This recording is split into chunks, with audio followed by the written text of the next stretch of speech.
Asterisk, the autumn wind swept across the Montana plains, carrying with it the scent of dried grass and distant rain. Thomas Mitchell stood on the wraparound porch of his ranch house, watching the golden light fade behind the mountains. In his arms, 10-month-old, Emma fussed softly, her tiny fists reaching for the wooden sign that hung beside the front door. Asterisk, Nanny wanted. The sign read in bold, weathered letters. Asterisk, Thomas had posted that sign 3 weeks ago after the fourth nanny had quit. Running a cattle operation the size of the Double M Ranch demanded long hours, and finding someone willing to care for Emma in this remote corner of the state had proven nearly impossible. The baby had been born just 2 months before his beloved wife Sarah passed from complications, leaving Thomas to navigate both grief and fatherhood alone. Asterisk, what are we going to do, little one? He whispered, adjusting Emma's blanket against the cool evening air. Asterisk, the sound of an approaching vehicle drew his attention. A modest sedan made its way up the gravel drive, moving slowly as if the driver was taking time to absorb the landscape. Thomas felt a familiar tightness in his chest. Another interview, another hopeful candidate who would likely be gone within days. Asterisk, the car came to a stop near the porch steps. The door opened, and a woman stepped out, her movements deliberate and unhurried. She appeared to be in her early 40s, with auburn hair pulled back in a simple bun and wearing a practical navy dress that spoke of someone accustomed to work. Something about her seemed familiar, though Thomas couldn't place why. Asterisk, Mr. Mitchell, she called softly, her voice carrying a gentle authority. I'm Margaret Sullivan. I called about the nanny position. Asterisk, Thomas descended the porch steps. Emma, still in his arms, as the woman drew closer, recognition dawned slowly, like sunrise breaking over the mountains. The shape of her eyes, the tilt of her head when she smiled it, was Sarah's smile, softer perhaps, but unmistakably familiar. Asterisk, Margaret, he said, his voice catching slightly. You single quotes read ... you're Sarah's sister. Asterisk, she nodded, her eyes glistening. I am. I hope that doesn't disqualify me from consideration. Asterisk, for a moment, neither spoke. The weight of shared loss hung between them, but also something else's sense of connection that transcended words. Emma, as if sensing the change in atmosphere, grew quiet in her father's arms. Asterisk, I didn't know you were looking for work, Thomas said finally. Sarah mentioned you taught school back east. Asterisk, I did, in Vermont. But when I heard about Sarah, ... Margaret's voice faltered, then steadied, I took a leave of absence. I've been traveling, trying to figure out what comes next. When I saw your advertisement in the Denver paper, something told me I needed to come. Asterisk, Thomas studied her face, seeing echoes of his late wife in every feature. This isn't exactly teaching school, Margaret. Ranch life is hard. The nearest town is 40 miles away. Winter lasts 6 months, and the work never stops. Asterisk, Margaret smiled, and for a heartbeat, Thomas felt as though Sarah was standing before him. I grew up on a farm in Iowa, Mr. Mitchell.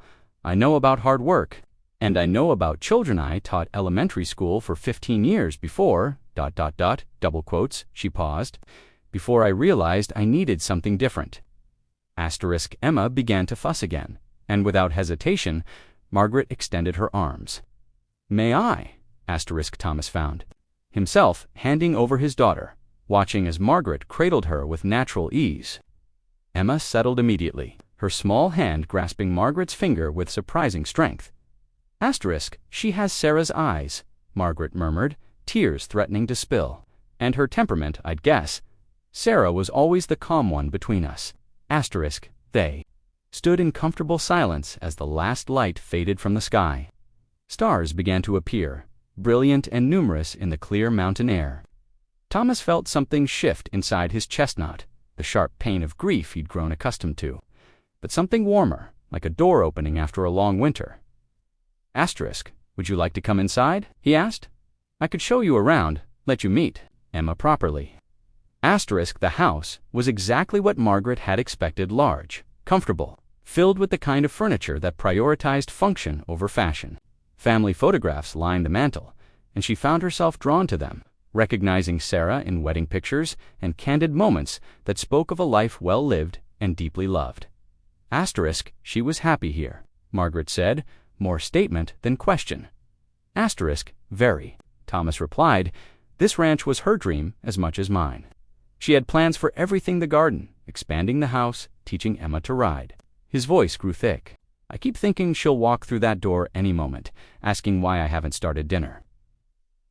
Margaret turned from the photographs, her expression understanding but not pitying. Grief is like that. It makes time feel elastic. Some moments feel like yesterday, others like a lifetime ago. Over the following hours, they talked with the easy familiarity of old friends. Margaret shared stories of Sarah's childhood, painting pictures of a spirited girl who climbed trees and rescued stray animals with equal determination. Thomas found himself laughing for the first time in months, remembering his wife through Margaret's eyes. Emma, meanwhile, had taken to Margaret as if they'd known each other always. The baby, who had been fussy and difficult with previous caregivers, now cooed contentedly. Reaching for Margaret's face with chubby fingers, "She knows," Thomas said, watching the interaction. "Somehow, she knows your family."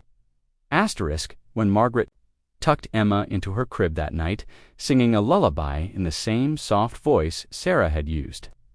Thomas felt a peace he hadn't experienced since his wife's passing. This wasn't about replacing what he'd lost. Nothing could do that. This was about healing, about creating something new from the foundation of love that remained. The weeks that followed established a rhythm as natural as the changing seasons. Margaret proved herself capable in ways that went far beyond childcare. She could handle horses, mend fences, and cook meals that reminded Thomas why family dinners mattered.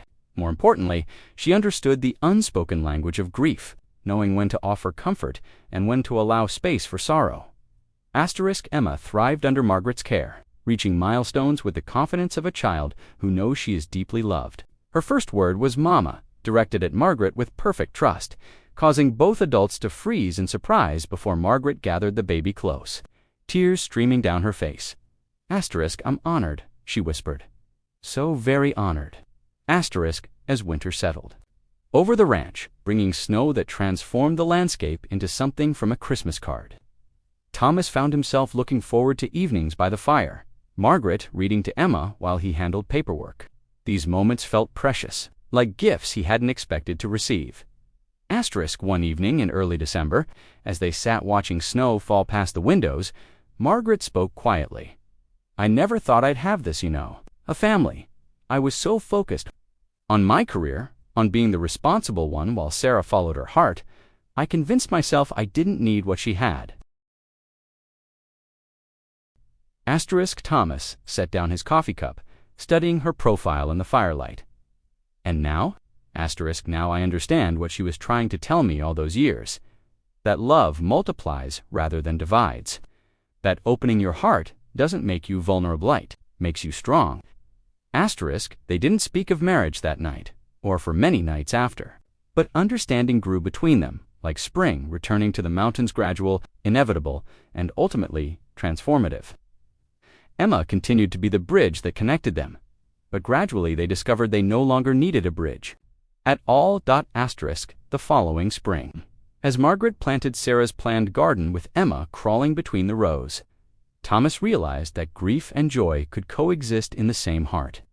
He thought of Sarah often, but no longer with the sharp pain of loss. Instead, he felt gratitude for the love they'd shared and wonder at the unexpected blessing her sister had brought to their lives. When he proposed that summer, kneeling in the garden Sarah had dreamed of, Margaret's tears fell on soil that would nurture both flowers and new memories. Emma, now walking and chattering constantly, clapped her hands as if understanding the significance of the moment. The wedding was small, held on the ranch with the mountains as witness. In her vows, Margaret spoke of different kinds of love, the passionate romance Sarah and Thomas had shared and the deeper, quieter love that could grow from shared purpose and mutual respect. Both, she said, were precious. Both deserved celebration, as the seasons turned and years passed. Visitors to the Double M Ranch would sometimes comment on the family's obvious happiness. Children came first, a son, then another daughter, and Emma grew from toddler to child to young woman, with Margaret as the only mother she'd ever known. In quiet moments, Thomas would catch Margaret looking at Sarah's photograph with a smile rather than tears, and he understood. Love had not been replaced, it had been multiplied. Sarah lived on in Emma's laugh, in the garden that bloomed each spring, and in the wisdom that Margaret brought to their daily lives. Sometimes the greatest gifts come disguised as necessity. A nanny wanted, an advertisement placed in desperation, had brought them exactly what they needed, not just care for a motherless child, but healing for hearts that had forgotten how to hope. The sign by the door, had long since been taken down, but its message lived on in the life they'd built together. Love, they had learned, has many faces. And sometimes the most profound kindness comes from those who understand our deepest losses and choose to help us find our way home.